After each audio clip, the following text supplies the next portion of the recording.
tua le nei tai au. Whaftai Mama Helens. O toi mana tua le nei tai au.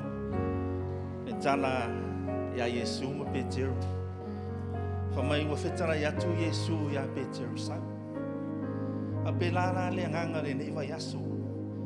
E tele ni su ia inga. Sai ai. E tele ni mea tutupu. Ai whawhetai o leo tātou sauni. E ta tauna i eiro whātua le nei vai taimi. E te savali e ilunga o le sambi. E na wawhetalai mai Yesu ia Peteru. Sau. Tasi ale upo Yesu. O le ane mea whai e Peteru. Savali Peteru ilunga o le sambi. A penara le anganga le nei tai au. Whawhetai Mama Helens. Mo le vi inga o le atua. Whawhetai lewa yaso sa tātou whaalongolongo na tātou wawai i le waa o le whaalatanga. A o le aso le nei.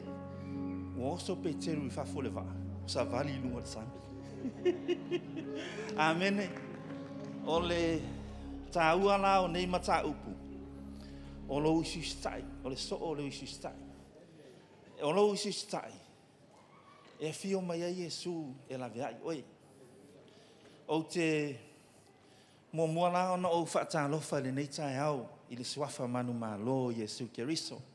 O te whaafitai atu ma o whaatalofa i a Pastor Seria. O tātou mafuta. O se tasi o le mātou koniki. E te iloa o taimi umai e whai ele mākou kongiki. E sawa se ira. O le asa tofi rā lena te atu nei. Sa umana advice umana mātou members o le mākou kulupu. In advance. O le asa tofi e whai e. I guess what? Sau se ira le tai au. Ai mātou koniki le fiafi. Mea nau te langona le mamalu o le atua. O te mana o le nei tai au. E mana o le atua. E to e lifi lesi level. Peo na tātou tala noa i le masina. Ma le neiva yaso. O le soo. O le sa tauro o le soo. Ina ua e muli a Yesu po Peteru. Whape nala ona e wa aia i manuia o le atua. O le ane mea na ilo e Peteru. Ai atu Peteru. Le matangi ma le awha. Misi lo le wa aia Peteru i le li. I guess what? God will always there for us. So ala whawhita uli po a matangi malolosi. E whaamaoni le atua. Tātou i whawhitai lea i le lana whaolatanga. Wa e saua i lea tai au ma lea sasa. Wa e susu mai foi. O te vai atu o le tele i o avanoa. O no foa o lo avanoa. Ia. Ai pe ona tātou whaavai i le sa tauro. Ma lo sa tauro. O la unga luenga ngā ma la unga luenga. Ma taulia foi i le tūtau ngā vale o le sa tauro. O le outreach ngā. O le sa tauro ngā o le so. E te anatu e whaamatanga atu le anga leo le tua. O te whaftai lea i le nganga paia, la ngona le nganga paia o lo ili mea nei. Auane e whaatamala, whaafetai i le tua. Le ase upo e tasi. E tana noa i le tua. E whaapenalo u whaalongolongo i le tua. Ma lo Kirisiano. Po le ale te leo le naunga. Ai a vatu le upo e tasi e le tua. O le upo nai manu iai oi. O le upo le tua ia Peteru sau. Ma le pau anga le upo. Nga le lua tolu upo Samoa. O le upo palangi kam. E le ifa pepe te o se fa tele tu i se uma faila o dina pe se sawa o wo pe se i balanga apostolo na ele saule le ka le sile lo tu taina fa mai Yesu sau o le taimi na e fa o nga i lo level o fa tu i lo lo fa ile tu amene so o te tu la ila le ne yaso ile ava ma le fa alo ono to finga ma na ia i o le tātou ekalesia, ma le mātou kurupu. You know, I know our church. E whaile ka lena. O lana me whaile ka lena. Ia e commit silo taimi na i le tua. E te iloa sa se taimi a tua i ma ua ka lena i le tua. Right from beginning. We make the commitments. Whether it's work, po le a lava se mea, e wha mua le vala awina. O maa ua ni tangata e whatau waa. E fia ngā nulua i le atua. O te whaafitai ai nā i le nei tai ao i lana tōwhinga. O whai i le nei awa noa o te au nā atu ai. E mo moli atu se upu e whaamalo si ai oe. Au a whaamalo si ai fo ia. O te whaafetai le lo tama apostolo, Apostle Joshua, Mama Helens. I dearly love them, honestly. Pe tasi o aso uma o te talo ai. O whaifo i apostolo. O te manatua la ingoa le aso. Ai sea. Ona o te iloa. A malosi le apostolo. E te malosi fo. A whapefo i tala i le apostolo. E maua uma e au ia soul lai. E preach ai po whine me alu. E whapenale o ina wau sa. E ise upu mua sa au whaalongoi. So na tuulei tono o loto. O te muli ai. So that's how I function. That's how I fo inale o lo u tonu na ile tua. E o winga. E pe o winga o Peteru. Te lo Peteru. O le vave o so o Peteru. Ele o Peteru tai. So o winga la na ia te oi. E mana o le tua e whaonga. Ma tau le whai Peteru nga au atu ala wali e loka mai o solo tamala o nefu tipilo. Ele ia mas fatali. That's my character. Because I got it from my genes, from my dad. So I try not to fear anything because I wanted the truth and I want to be blessed. So it's whaftaila nei tae au I tō whinga wa whapena ona o tūla I atu ai I o tō luma I le ava ma le whaaloalo. O te whaatalofa I se tasi wa fau mai le nei tae au. Amene. Ino e whaamanuia. O le kerisiano, a o le levo fo ngalo le so o Peteru. O lesi la levo e te whaia. O lo susulu atu leo le malamalama o Yesu. Te loa le taimi o te alua I la ongaluenga.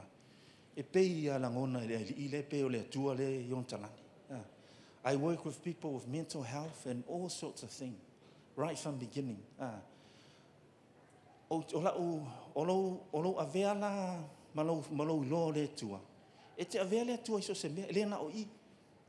O le tāua le nā, o le tātou mālo le nei tae au, whaafetai, wa avea oe masui, wa avea oe mālo whaalo alongia, ia whaamanuia le atua le nei tae au I lau whaafonga. O le masina le ne te atu nei, tātou whaalongolongo, o le sā tauro, o le soo. Mana ia I o le mātou koneki le stofi. To tele tumu mātou, to lua memba sele I o atu. Whamai ia le mole maua le si memba sele makonet. Whamai ina ua whaalongo I le upu. Sa anu le whale, whapena alona. Nga tano tusi, koe tusi le sa tauro. Le lau toi whamanatu ia te oe le nei tae hau, ese le tāua. Pe lava I nā le launga, o le mena I te aruma oe. Awa sa au le malamalama tele, ma whaangalo. Po la le sa tauro le tana noa Yesu e amolo sa tauro muli mai atia. Ai whamai le se moli maua se tasi. Whamai ngano ato e tusi le. O le tu tau matau. O lau fellowship lea. O le tātou fellowship lea. Like Connect Group. O le lau ngorana upu. O lau su mai. O lau ngaluenga whai te tono le kālesia. That's all involved with our fellowship. Connect with people that lau whaolaina. Amene. So o le tāua la na o le sa tauro pe avai. Whai no fia ia.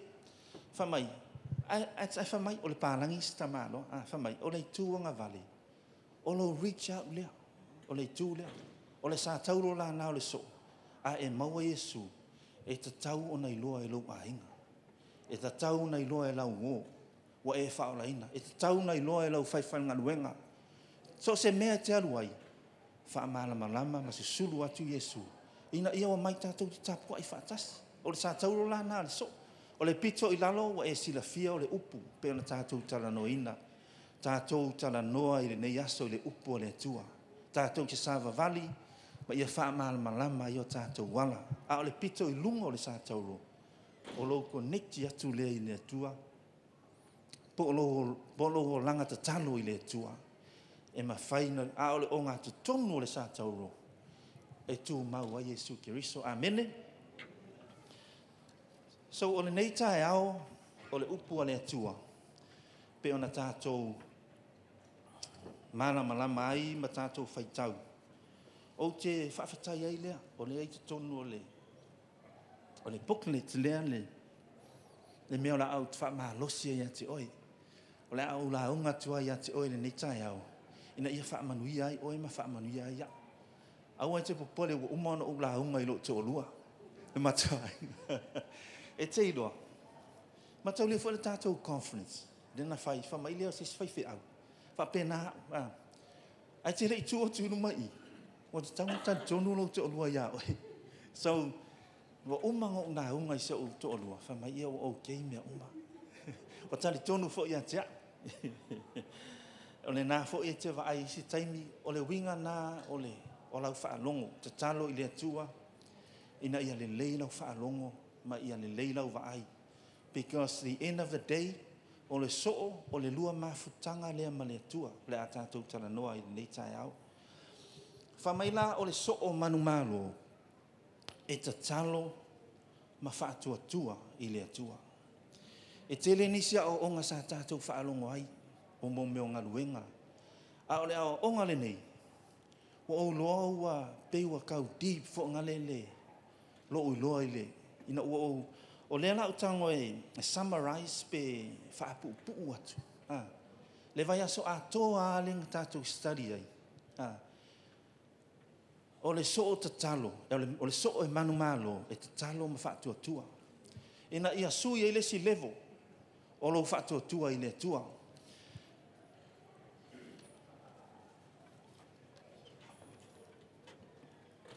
O le e peru pe ai elau te spa ia. Ia le vava ai ifo se ufai tau atu. O le e peru e se fulu manetasi. A nuna fai upo e ono. A le ai se whaatua tua. E le fia mai o ia.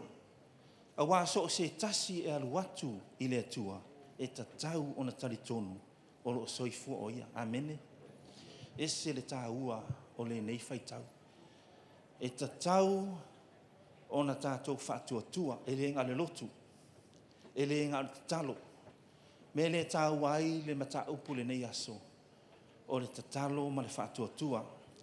O le atupu ae lau mawhutanga ma ke riso. E ala i le tatalo ma le whaatua tua. Pei o le tusi tau loto i le nei vai aso. O le Ioane le sfuru ma le 5. A lona whai upu e fitu. A whai tau te tū mau i a te au. Ma tū maula upu i a o tau. O na ole atu lea i so se mea tau te mana na o ai. Ma ole a whaia mo o tau. E se essay translation. A una ole usi stai i le. A ole context a male au tu tonu. A nga tātou wa ai lo loto i a i le whai upu. Wha mai Yesu a tau tū mau i a tia. Ole au ngā ia o lo whaolaina. O le au ngā i o lo wofu atu o lo o langa i a ke riso. Wa le lana tū mau. E le mawhaina e tū mau. A ele ile leile lo mawhtanga ma Yesu. E ta tauna e iloa o lau mawhtanga. Pei o lau mawhtanga ma lau mana mea. E ta tauna i eile mawhtanga. Wha ma Yesu a whaitou te tū mau i a te au. Ma tū mau la upu i a o tau. O le upu o lo tātou a o ina. E taun tātou stai i le upu o le tua. Mo lo manuia, ma lo manuia. Whamai ona ole atu lea i a te ia, so se mea. Ole ole lea i le upanangi. Ole desire, you often hear, oh, the desire of my heart. You know, e tali lea tua, o nai ele desires kong lo loto. Ai a uma de mata upu. E te malama, why the desire is not answered. E tali lea tua ia te oe. So we all have the desires. So le tusa mola, whamai ona ole atu lea. Au le upalangi, the desires of your hearts are. O mea te mana o ai. Yo mana unga i lea tua. Tu i lea tua. Whamai lea. Ma ole a whaia mo o tau. E tali lea tua i le so. E ta talo ma whaatua tua. Amene. So o le manatu mua la o le tātou mata upule nei tai au. O le tatalo lea i mea e fina ngalo ai lea tua. E matau lia o lewa e malama i lea tua. Whamai lea o le mataio, ai le tusia mataio lo na mata upu e sulfa, o lo na whai upu e lua sifuru ma le lua o le tolu sifuru ma le ono. o le tala malama ia Iesu ma ona so. Whamai ina ua atu le au so le vaa. Tai pi o le vaa le ana na e vai e le vai aso ia sa tui. Ua atu le au so i le vaa. Ai ua alu Iesu i le maunga i le afiafi te talo. E se foi le mana i o ia mea e o le au so i le vaa. Ai a fio Iesu i le maunga i le afiafi te talo. O le tala malama ina ua sila fia Iesu a mafatia le au so. Ua vai atu le au so, ua savali mai Iesu i lunga o le sami. O le taimi na o le matangi. Le taimi o le sou. Whamai lo Peteru. Ai whamai Iesu le au so. E pei au se nganga leanga. E pei au se itu. Ai ia e vai po le vai a Peteru. Whamai Peteru. Why? It's a very important. Po ai lava e te nofo mai. E ese tātou na whaia le tua. You're different. So, aua nei e chanchinga sisi because you've got the character different from others. E ta tau ona e manu. E te iloana le mea na wha manuia i le tua ia ilo oloto ia Peteru. Whamai ngā wa ai e tua o Peteru. Whamai le li ia wha pe o oelea. Whetalai mai. A le taimi lea o lae wa le iloa wha pea le waa. Wa tau le mawhai o na ue le sia wa li il fefefe. O le ale tali a Iesu na whai a Peteru sau. Pena amatanga o le tātou sau ni sau. Tātou malama i le tala. Sa vali Peteru i lungo le sami. E te tali tonu pe a o i le levo o le soo e te talo ma whaatua i le tua. Sa vali leo Peteru i lungo le sami. Vaai ia Iesu ai peitai ua vaai atu Peteru i le malosi o le matangi. E whapena leo langa. E te ilore nei vai aso. Nā o le ata ma le mātou ainga. Te le i o mea tutupu. Mea fou fo ina le o te iloa lai tau mawhai le tua. E tau mawhai e wha malosi ro whaatua tua. E isi taime te vaai e le matangi ma e fefe. A matalonga ngoto le tātou fōlanga.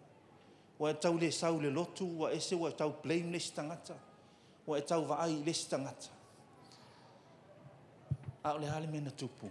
O loo ia Iesu, a le lei le lua mafutanga ma Iesu. Fa mai le tala i wa a apa tu a au fa aola o Iesu ke riso. E ili tele le o taimi sa hafa tia ili ma ua fōlanga. Tele whaingata. A o lo uia whaingata. E te iloa ele pa ia man mamalu le tua. Amene. O le te nofo mai nei e tele iau testimonies. E te matau e manga o le tua e wha matala i sesi o iso tangata. E wha malo sia ina ia. E te iloa. Te i o atu lesi tu o le tātou mata upu. Ai wha mai o sa vali Peteru i lunga o le vai. Sa ia fefe lona loto o wha. Ai sa ia Iesu e lawe ai ia te ia. You know, o lautu mau i le tua, e te iloa i le tua. E te iloa a lua whewa i maleli, e te iloa i le li. A la whaapea la i te le lua whewa i maleli. A whewhea lana tātou iloa le tua. E taipeia o tātou whunga le sa lotu i aso la. Lotu. A whea tu e pole ale la mawhitanga maleli. E le o malama. O le mea lana e tāu aile o ina o tātou. Ma tātou sava vali i lana upu. Ina ia tātou malama i le tua. O loutu mau i lana upu. O lou isu stai lea ia Iesu ke riso. E peo Peteru ua whetala i mai lea li i sau. O le manatu longa na lua o le tātou wha malama ai. Le tātou mata upu le nei tai au. O le soo manu malo. Te talo ma whaatotua, na te iloa ulu atu i whaapaolonga ma le whaafitai. Ino e ese le matango fio se tangata, pe a ese fonga te talo. Ai te talo mai ilo na nganga whaafitai, wana iloa, le mamalu o le atua, le taime whaafitai ei, o lai lalo whaapaolonga o ao Iesu, amene. So o le soo la e te talo ma whaatotua, ngā te la ngona ina le whaafetai le tua pe o le neitai au. Whaafetai a Mama Helens e pese o ia i te la ngona aisea. wa lai lalo whaapaolonga o Yesu. Amene. E alu atu o ia ma le whaafetai le taimi le whai e lau tāra sanga. E te langona ina le atua. Amene. Ai a whaapea e tau roto lau te talo. E te longo fia pe e mama. Amene. E pe te whaalongo atu. Pe a se se le taimi le te talo ai. A ia e loa. E te talo ma e alu atu i luma o le atua. E whaafetai ia te ia. Ona o lona ngale lei ma lona alofa. O le tusi la, o le loloto, ma le o hina o i tātou le nganga whaafetai. E te langona ina ai le mamalu, ma e tali mai o ia. Ona tupuloa leo lau whaatuatua. Si? A e o hina o e pe ona tātou tana noa ile, nei tai au mo le tangata i loto whaafetai. E te iloa, e isi a uo ma te masan. O le lei o isi uo e loto whaafetai. A le uo fo ina le e misi a toi mana o le simea, toi mana o le simea. E te langona lo whaanoa noa. E peila o le ao ina na o tātou i alo loto, ma o ina i tātou i le anganga whaafetai. E te langona ina ai le mamalu, e tali mai lea o ia, ma tupu ai lo whaatuatua i le tua. Amene. O le a whapeo iai lau tusi ia, su e whanau tusi ia Isaia, o lona mata upo e ono, lona whai upo mua mua e o le tolu. O le tala malama whamai o le taimi ina ua maliu le tupo o Usia. Sa ai e le perifeta o Isaia, i le mana o le atua, ma le mamalu o le atua. Whamai ua ia ai a ngelu o ifo i le atua. O le whengainga tuai, o loulu fale le fio anga o le atua. E tele i o mea e ofofongia, ma mea e tutupu i le tangata whaatuatua o le atua. Amene. Ai whamaila le salamo a tā vita, se launa anona whai upo e wha. Whamai ia o tau luatu i ona whai tutoa ma le whaafetai. Ma ona loto a ma le vi inga, ia o tau whaafetai atu i a te ia. Ma vivi i atu i lona suafa pa ia. Amene. O le fesili le nei tai au. E iei se mea wa e manatu. E maa ia i a te oi. A ua lewa na whai atu le atua, pe nai te langona. E a mata ona e whaafetai ai i le ali. Amene. Ni te ua misi i a tātou. O si tama i tala le e whaamamlama i le points lea. O le vai asolo nei. Pe o se fulu valu tau sanga o wherua i solo lau fōwili. Wherua i solo. Anu le ato. Whamaili a. Ia lau fine whamaia. Wala hata et. Inga ua le anga le fōwili. Ina ua vatu la le mechanic. A whamaili mechanic. So le I think it's not worth it. Whamaili le tauna to e whaunga. Ua oso mai a tia upe ua whanoa noa. Ai te iloa ina ua o sau te tono ta avali. O te mana tua whaafetai i le tua. Ina ula whaafetai i le tua. Mua maringa o loi mata. Ua whio mai Yesu. I taimina i tono lau ta avali. Ai sea, ua whaafetai i le tua. Sifulu valu tau sanga o wherua i solo i Nuisila. Kambi solo i nei. Le aima se la vea o le ta avali. Le aima se whaalave lave na tupu ai. Whaapeno o so asis. O le winga nā i tai aole nei. O te whaamanatu i a te oe. Se mea lai titi nai te whaatau waa i whaatai le tua. O le nāla e le te le whaalongo ai. E te le o la ngona ai le mamalu le tua. Pe a e te talo. O le manatu lona tolu. O lo ulu atu lea i loto a ma le vi inga. O le so o manu malo na te iloa le leilo na tua.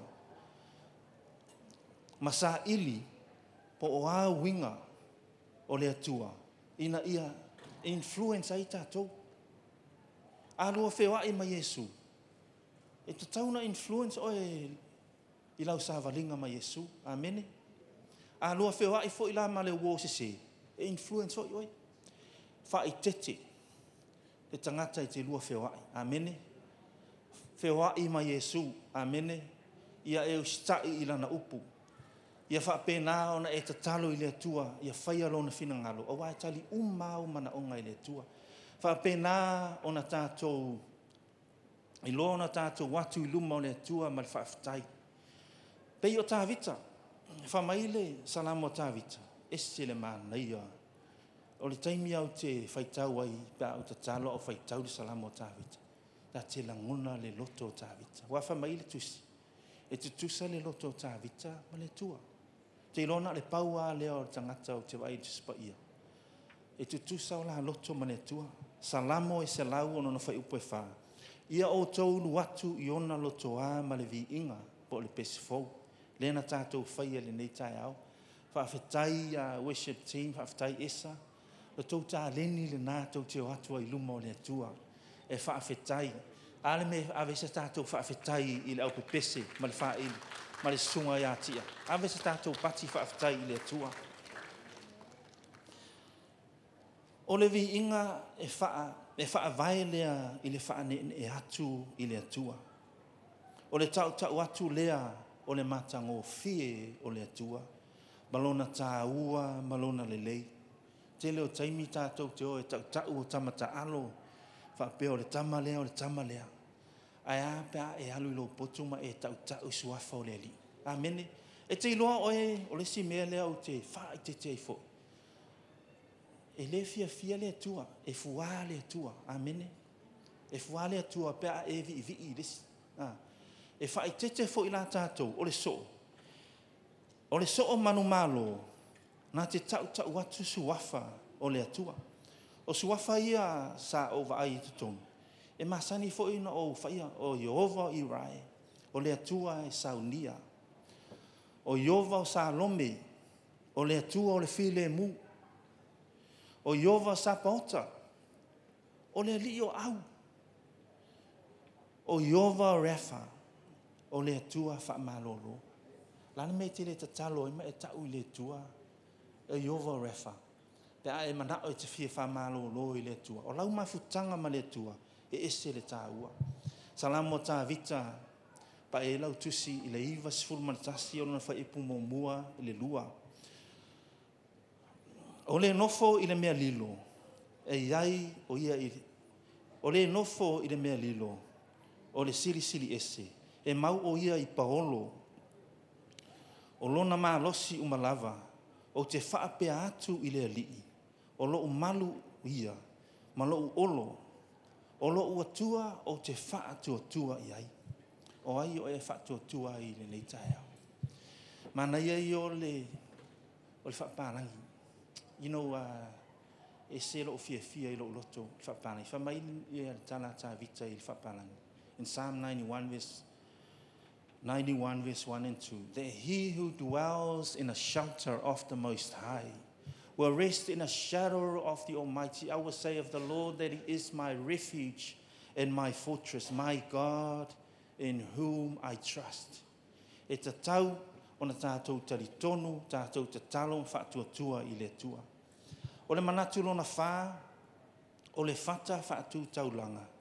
Tātou te tau ai o tātou anga sala i luma o le tua. O amai oe le nei tai au.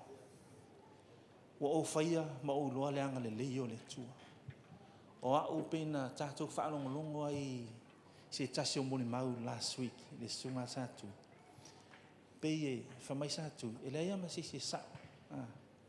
Ai te iloa ina ua e muli i le tua. O ina la e whapena o na whaamama i oe, ma whaamangalo i oe le tua. Amene. Ina ua iloa e le perfeta o Isaia le mamalu o le atua. Le Isaia na e ono o whai upe wha i le ono. Whamai Isaia tālo whai. Ina ua remove ai atu ia Isaia i ate ia. Whamai Isaia tālo whai i ate au. Wa o malaia. A wa o au o le tangata wa le mamā o la ngutu. O au o le tangata la ngutu leanga. Whapena i tātou. A e tau o ngā sala mau se i le tua. E whaamama o i le tua, ma whaamangalo o i le tua. Amene. le mata upuna Ioane mua no fai upu mo mata mo Ioane mata mua no fai upu e valu le se fulu a fai tātou te fai atu e le ai se tātou wangasala wa tātou whaaseseina tātou lava ai a fai tātou te tau atu a tātou wangasala e wha maoni o ia e wha maa ngalo ma wha maa ia tātou a mio le tonu malava amene e se le manino le upo le tua pe o winga i o le li ta te vai o winga o Yesu fa mai o ia o le anga malu ma le loto ma wala fa pe na ona tātou i loa ona tātou salamo ma tau tai no tau sanga pe o le tātou ma tā upu le nei tai o le talo ma le whaatua tua amene ai fai mai le tupo tā vita i le salamo e ono sifuru ono ano no fai upu e sifuru vatu a fai o manatu i le a mio le tonu i lo loto e le whaafafonga mai le li ia tea o le tāua i o le points i le a tāvita e le mawhaina tātou o atu tātou te talo i le tua a lai le a mio le tonu la ia tātou e tatau ona e acknowledge i lumo le tua amen tatalo oi le tua le taime te rua mafutai ina ua i lalo paolo le tua e whaafafonga le tua i lau te talo o le manatu muli o le tātou mata upu o le afio anga o le tua ese important o le mamalu po le presence o le tua wa e ulu atu ai ina ua whaatino uma ia tātou awa onga ia ma o ina i tātou ina ia tu uina mai e ia mea uma e tusa malona fina ngalo. O le so o manu malo e te talo ma whaatua tua. Ina ua te talo i mea e fina ngalo ai le tua. Ina ua te talo i lalo o paolo ma whaafetai i le tua. Ina ua te talo o atu i le loto a ma lau vi inga i le tua. Ina ua e te talo ma e tau. O se i luma o le atua. Pei ona fai mai le tusi. Iakopo e 5 ona fai upo e 10 o le mea lea. Ia o tau tau ai. A o tau anga sala i le tasi. O lea la ua sui ai i le points lea. Ma ia o tau tatalo le tasi i le tasi. Ina ia malo lo o tau. O le tatalo whaatau a nau a lea miotonu e ao ngā tele lea. Do you see the different? Te lor ese. Sa mua ona e tatalo matau le tua. Leo ua whai mai a kopo. Ei se tasi ke trusting ala wo. Le tāua la leo le fellowship. Tau ia yo se. Pea e trusting. Awa pe ke le trusting. That's okay. Awa e te alu tau i se siwa e ulu ai o e tangata le na. Amene. Ia e malama i le difference o le upo le tua. O lou te talo e te alu au le au ngala o lou te talo i lou potu. E te tau ai lea i le tua. Wha mangalo mai i au se. Po le ase mea no o tango 5 i ai leo sau. Ia tia wha mangalo mai ia tia. Leo wha mai a topo. Ia kopo. E te alu e tau o se i la uo. A whape so u whale tonu o ule mawhaia a uia. O walu le apostolo. Amene. O walu ia tuto tasi. Ia na tō tau o tile o nisi. Pe a whape e whai mai le tua ia tia. O lau nā whiliwhilinga. O lau nā iloa. I tangata. I se meu tile mawhaia. Whape nā fo i oe. E mawhai ona e alu i lau connect group, tala noa i alo te talo. E wha malo sia ai, lau mawhtanga ma le tua. Amene. I awane ngalo ia te i tātou. O masani i tātou i le. I le tātou te talo i le. Ina ua ola mai tātou i le lotu ma ka iki. Ia. O le tatalo lea o te whautua ia te oe le neitai au, pole upo le tua. Ia aua ne ngalo ia te oe lau taulanga whaafitai. Pe o le loto o tā vita i le tua. Aua ne ngalo ia te oe lauvi inga i le atua. I le loto tāwita, le loto mamā, le loto e mafuta i le atua. Awana i ngalo ia te oe, e tatalo ma e tau tau atu, o se i luma o le atua. Ona manino ai lea, o le atua, e o ngā totonu, i totonu o tātou ainga. Ma mea lava tātou te whaia. E peo le sa tauro pena tātou tala noa ai, i le amatanga. E senta, po o mea tātou te whaia, ia e mauti noa, o lai te ngā lue mo le atua. Au e te ngā lue mo sesi. Ia e ngā lue mo Yesu. Whawhetai, i le tātou e kālesia, o le nā wha mahoni tātou le vai aso ma le vai aso. Wa e susu mai fo i le neitai au. Wa o iloa, o loa lofa ma e fia nau te fia manuia i le atua. Amene. Whapei o Yesu i le au so. Ia tātou te talo, ina ia fausia i le atua, i tātou e tusa malona fina ngalo. Ai ole ole mta upule na o le tātou i nei tai au. O le soo manu malo e tatalo ma whātuatua. O le awhia sa u mori mau. Ina ua o sa uni mai le aso sale, ina ua so ta iatu le apostolo o te launga ile. Sa o langona e tatauna o shea se tau tinonga e winga i le tatalo ma le whātuatua. Sa avea au ma mea whainga luenga e momoli atu ai le whaanatanga i lo tama. I le 25 tausanga taru ai, pa ua 21 tausanga le nei. Sa o vaia le mamalu o le atua. Sa o vaia foi va venga ma tautia le atua. A whaapea mai se tasi ora sau tautinonga piko sili o na tāua. O le tautinonga lea. E numela tasi ia te au o te mana tua pea. Ia so uma o lo uola. A ua tupu ai foi lo ua lofa ma lo whātua tua i le tua. Ona olea. Ona ua whao ngā ina hau e le tua. E momoli atu ai le whaalatanga i sio tama. Ina ua ova ai le whaalinga le pō. Sa whaapena ona o alu atu ma piki mai sio tama mai le whale mai. O umanao lesi process, a long process. Ai ua o iai i te tono le whale mai i North Shore Hospital. Matau lia o le whale mai le mawhainga e alu atu e piki mai sis. O iai specialist, o iai ia tūlanga whapena. Ai una ua ova ai le whaalinga le pō. Sa au walu le tai au ma piki mai. Ina ua mātou atu le lotu. Ia matoso atu le wheelchair sio tama. Sa au longona ina le mamalu o le tua i le tai au. Wa saunia ua iai le angangapa ia i le tai au. I le sauninga i le tai au le asasa. Ina ua o i le taimi o le vala au. Sa mano nofo ai luma ma sio tama ma langa pusia. E mai a le toi inga.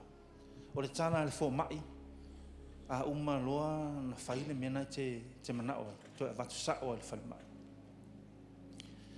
A ina ua whaile vala au. Sa musu ina au le nganga o le tua. A unofa le pito i luma. O te aluatu e wha manatu i le wha whenga inga. E whai se te talo le wha o le tanga mo sio tama.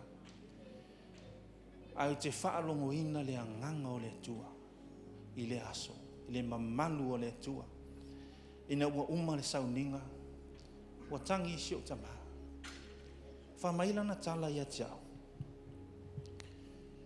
Whaafetai a tali. Whaafetai a san. Wa o toi ola.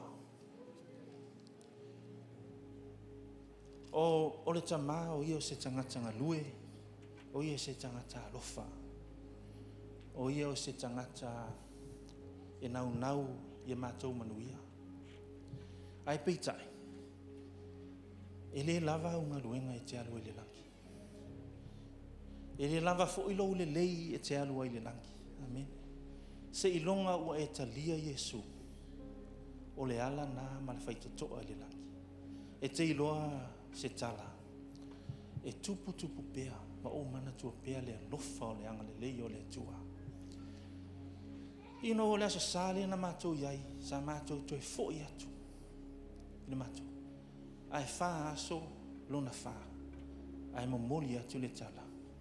Ua maliu wa alu e wheiroa i mai Yesu. Ino, vi ia le li. Wha pena le tātou o langa tāpua i le tua. E te nofo mai i. E sila fia i le tua. Iau wha whitauli. E sila fia i le tua. Le mea lo fina ngalo ai le tua ia te oe. E te whaia. Wha pena le nganga. O le soo manu malo. E te talo ma wha tua. Ino so se taimi o te mana tua ai. Le tama. E ese le tupu a e o loa lofa i le atua. O te tu mau po a whaingata. Po a matangi malosi. O te tu mau lana ua ova ai i le lofa o le atua. Amene. Lau wala watu i le tātou team. E o so mai se tātou pese. O le upuna le atua. I le nei tai au.